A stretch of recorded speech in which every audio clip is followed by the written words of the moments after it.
Glede pokojninske reforme, naj vam povem zgodbo, ki je resnična, ki sem jo slišala v neki vasi. Udarila je strela v hlev, ki je bil poln živali. In pri hiši so pač bili ljudje, ki so si najprej šli odrezati vsak velik kos kruha, potem so pa šli ven in začeli razmišljati, kako bi reševali živino. In danes, ko vlada počne to, kar počne, imaš občutek, da si je najprej zase odrezala kos kruha, tudi potem sodeč, da je vsako leto zapravila 2 milijardi več, kot pa je bilo prihodkov. Namesto 8 milijard, koliko je denarja nabranega, ga je zapravila 10 milijard.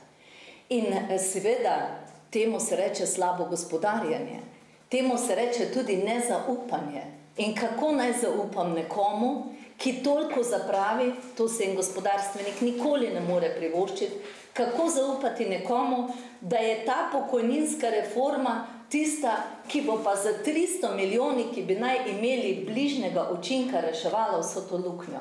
Lepo vas prosim. In eno leto se s tem ukvarja, in zdaj se sploh ukvarja cela vlada samo s tem, namesto da bi imeli dnevne razprave o razvoju in o novih delovnih mestih. Dnevne razprave o investicijah, kako spraviti deželo iz tega stanja, ki je tako rekoč, ki gre navzdol ali pa lebdi. Nič ne gre navzgor, nič se ne izboljšuje. In seveda, vsa dobrobit bi bila v tem, da bi se sekirali, kako teh 60 tisoč, ki so dodatno pridelani kot brezposelni, pri 115 tisoč, kako tega nekaj zaposliti, kako mladih nekaj zaposliti, kako njim dati priložnost.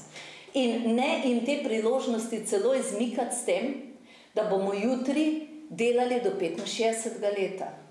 In da za ženske se očitno nihče več v tej državi ne sekira.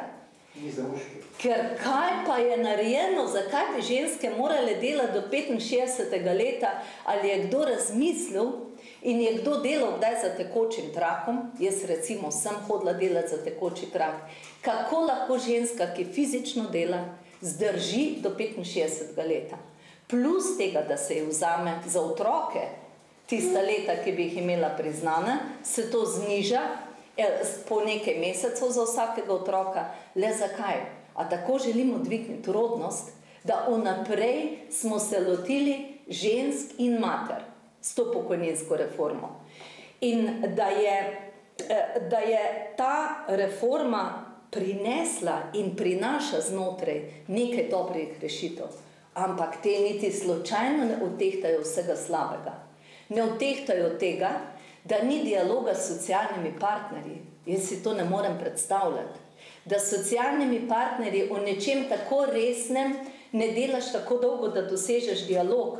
Kot ministrica sem imela veliko tudi različnih pogajanj, tudi za socialnimi partnerji. Vem, da je to zelo težko, ampak pri pogajanjih, kjer postaviš spodnjo in zgornjo mejo, se običajno srečaš nekje na sredini. In zakaj ni vlada znala vsaj malo bližje priti tudi socialnim partnerjem? Vsaj delno bliže. Kdo pa pravi, da moramo biti ravno na skrajnem robu?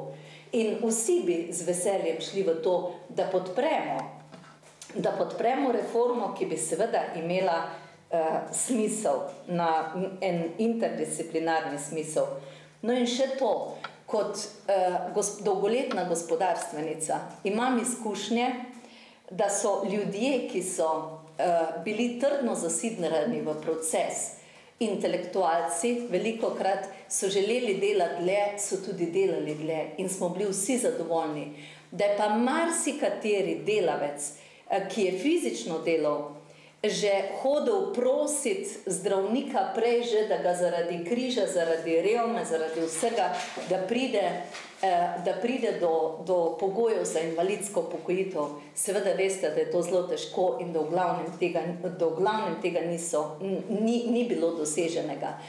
In ti delavci, ki fizično delajo, je to katastrofa, ko ga vidiš, kakšen je, da pride takole zjutraj v službo, ne da bi blefiral, ampak enostavno mora delati. In mora delati do te visoke starosti in visoke pokojninske dobe. Tako da je tukaj ta zapoved, vsi pa morati, pa do takrat je gotovo, da preuranjena, da gotovo lahko delamo nekaj več, to je sigurno, ampak seveda ne vsi in ne v vsakem pogoju. In da je to danes stvar, ki bi morala biti točka 2, točka 1 pa ustvarjanje novih delovnih mest, ker s tem bi tudi pokojninsko blagajno še kako lahko dobro praznili.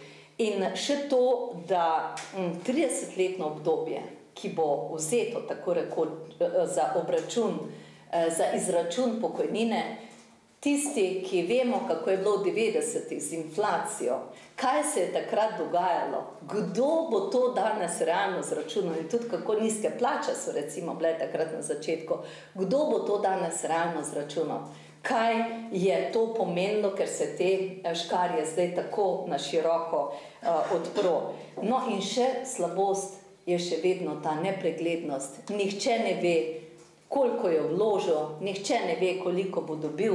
Mladi sploh nimajo interesa, ker ne vidijo, enostavno ne vidijo ene perspektive, da bi vedeli, da pokojninsko blagajno polniti, tudi seveda s svojim delom, ampak želijo vedeti, kako, zakaj, kaj bo za njih čez desetletje in tako naprej.